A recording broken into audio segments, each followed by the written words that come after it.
Nos últimos anos, a gentrificação tem sido um fenômeno urbano cada vez mais presente em diversas cidades ao redor do mundo. Mas o que exatamente é gentrificação e quais são suas implicações?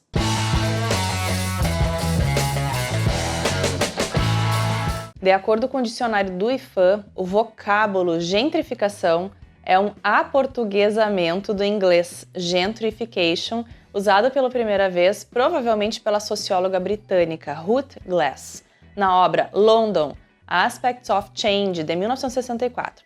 A Ruth, nessa publicação, descreveu e analisou determinadas mudanças na organização espacial da cidade de Londres.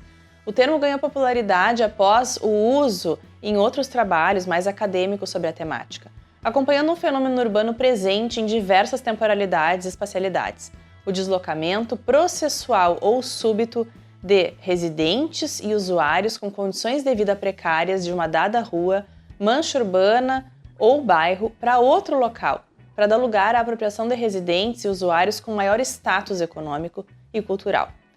Desde que ela usou, então, esse termo pela primeira vez, a gentrificação se tornou uma figura central no estudo das cidades.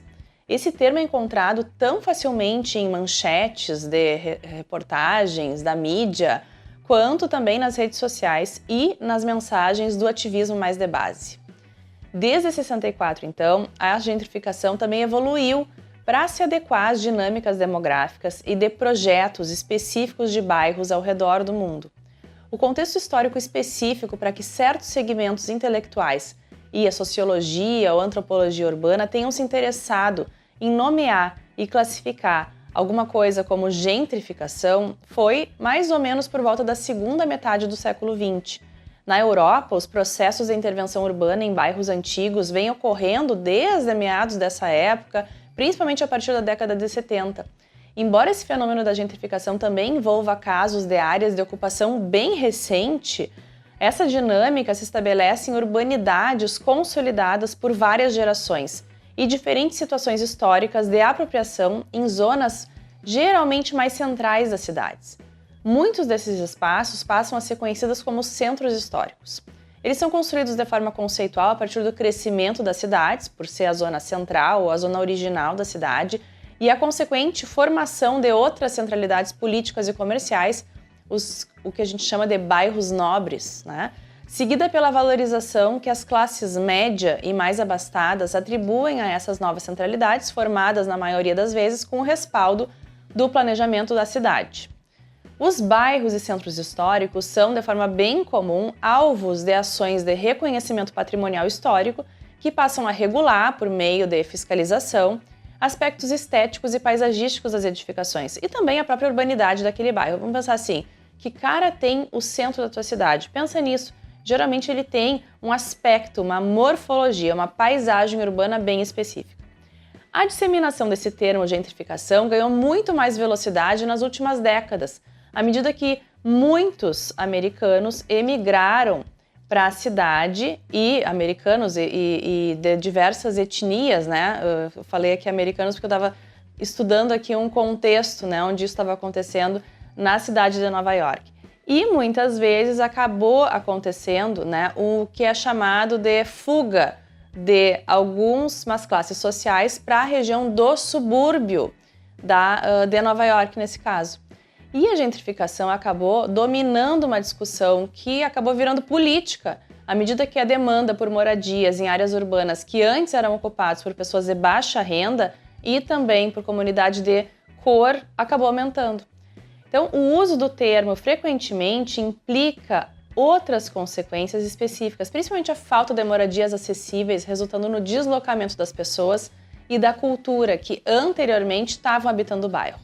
O debate sobre se o novo investimento em habitação causa gentrificação ou se a falta de novo desenvolvimento causa gentrificação é fonte de uma grande divisão nos círculos mais progressistas de políticas habitacionais e de planejamento.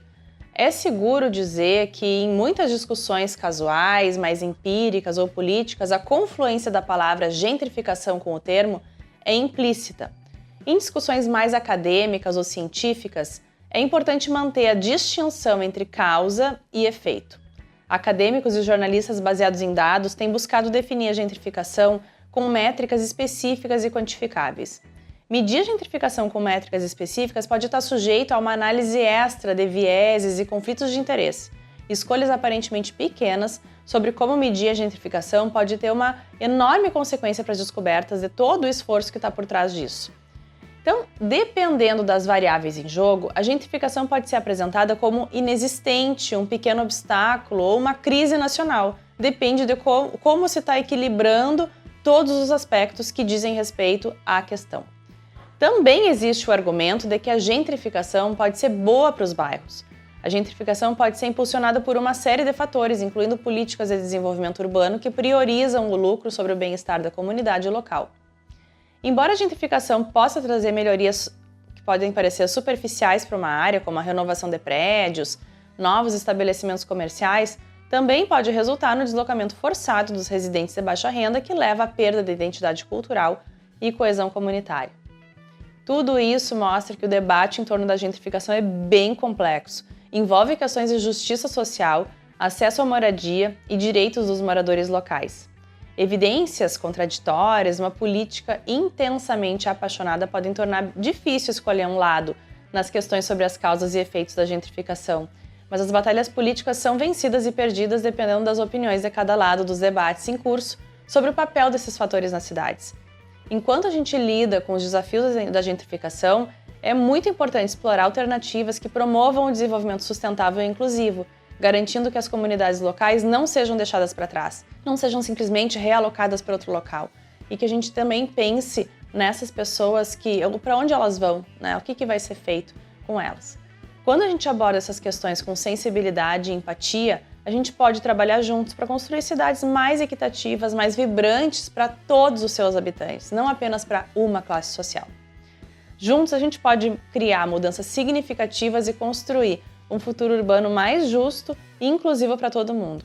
A hora de agir é agora, e para isso eu te desejo bons projetos. Se tu gostou do vídeo, te inscreve no canal, ativa o sininho, deixa um like e compartilha com teus colegas.